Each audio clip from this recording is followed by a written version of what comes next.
নমস্কার বন্ধুরা, কেমন আছেন সবাই? ভালো তো? আশা করি সবাই ভালো আছেন, আমিও ভালো আছি।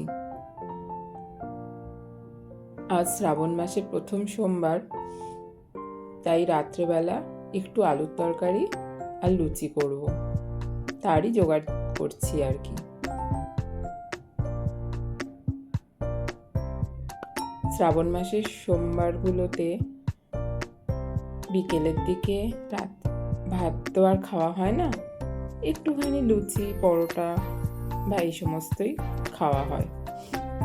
আর লুচি খাওয়া হলে তো সব থেকে আগে খুশি হবে কঙ্ক, সেই জন্যই ভাবলাম তাহলে একটু লুচিই করে নিই, সবার একসাথে হয়ে যাবে। আর লুচির সাথে এই আলুর তরকারিটা কিন্তু খুব ভালো যায়।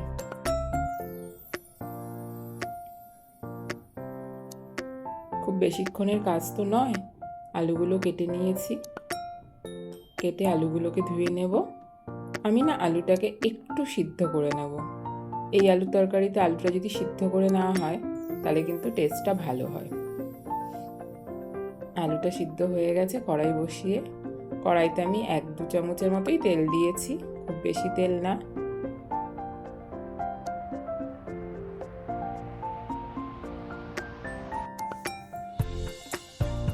ফোড়নের মধ্যে একটু জিরে দেব আর একটু কালো জিরে দেব।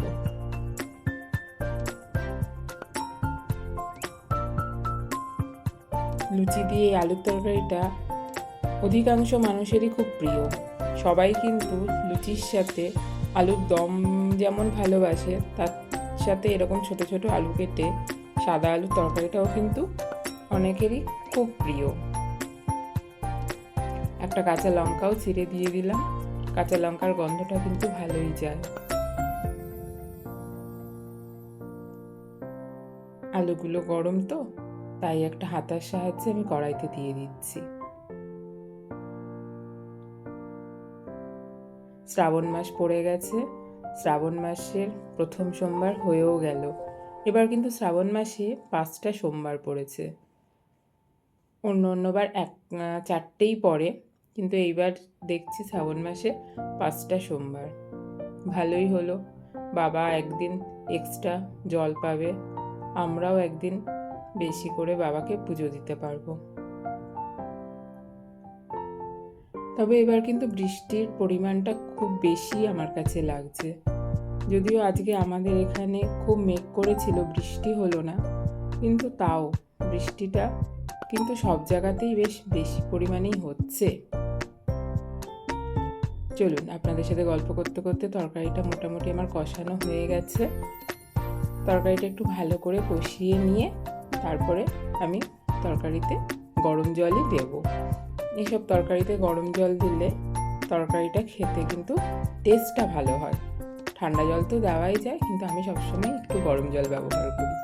গরম জল ব্যবহারে যেন রান্নাটা হয়েও যায় তাড়াতাড়ি, কিন্তু এর টেস্টটাও কিন্তু ভালো হয়।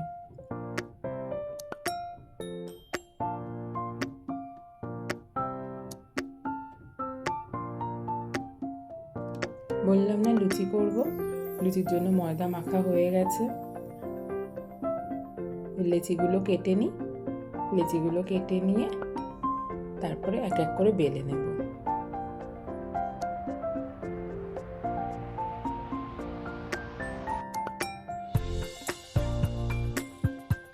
আগে আমার লুচি করতে খুব বিরক্ত লাগতো, এত ছোট ছোট লেচি কাটতে হয়, এত বেলতে হয়। কিন্তু এখন সংসারে এতদিন করার পরে আর বিরক্ত লাগে না, এখন ভালোই লাগে। সবাই ভালোবাসে, সবাই খুশি হয়ে খায়, সেই জন্য করতেও যেন আমার খুব ভালো লাগে। বিশেষ করে তো কঙ্ক, ওর তো লুচি খুব প্রিয়। লুচি হলে ওর আর কিচ্ছু চাই না। লুচিটা বেশ ভালো ফুলকোই ফুলেছে। লুচি যদি না ফোলে না, তাহলে দেখবেন মনটা কিন্তু খারাপ হয়ে যায়, তাই না? সবারই হয়, আশা করি, আমার তো খুব হয় যে লুচি যদি না ফোলে তাহলে মনে হয় যেন কেন হলো এরকম, কি কম হলো, কেন লুচিটা ফুললো না। আমার মনের মধ্যে না এগুলো চলতেই থাকে। আর লুচিটা যদি ফোলে তখন মনটা কিন্তু খুব খুশি হয়। প্রথম লুচিটা বেশি ভালো ফুলেছিল। যাই হোক, মোটামুটি 1 গামলা লুচি আমি ভেজে ফেলেছি। এবার কিন্তু খেতে দিয়ে দেবো। কঙ্ককে ডেকে নিয়েছি, সে চলে এসেছে। এবার আর কি, তাকে একটু গুছিয়ে গাছিয়ে দিয়ে দিই। আমের দিনও প্রায় শেষ হয়ে এসেছে। একটা আমও ছিল, সেটাও আমি কেটে নিয়েছি আজকে। সেই আমটাও একটা পিস দিয়ে দিলাম। সে তো খুব খুশি। সাদা সাদা ফুলকো ফুলকো লুচি, তার সাথে প্রিয় আলুর তরকারি আর আম, আর কি। বাচ্চারা অল্পেতেই কিন্তু খুশি হয়। তাদের কিন্তু প্রিয় জিনিসটা যদি তারা একবার পেয়ে যায় না, তাদের কিন্তু আর অন্য কিছু লাগে না। খুব অল্পতেই কিন্তু খুশি হয়ে যায়। ছোটদের খুশি করাটা খুব সহজ আমাদের বড়দের থেকে। চলুন, আর ভিডিওটা বেশি বাড়াবো না। সবাই ভালো থাকবেন, সুস্থ থাকবেন, সাবধানে থাকবেন। ভালো লাগলে চ্যানেলটাকে সাবস্ক্রাইব করে অবশ্যই লাইক আর কমেন্ট করবেন। সবাই ভালো থাকবেন, আর হ্যাঁ, অবশ্যই একে অপরের যত্ন নেবেন। টাটা।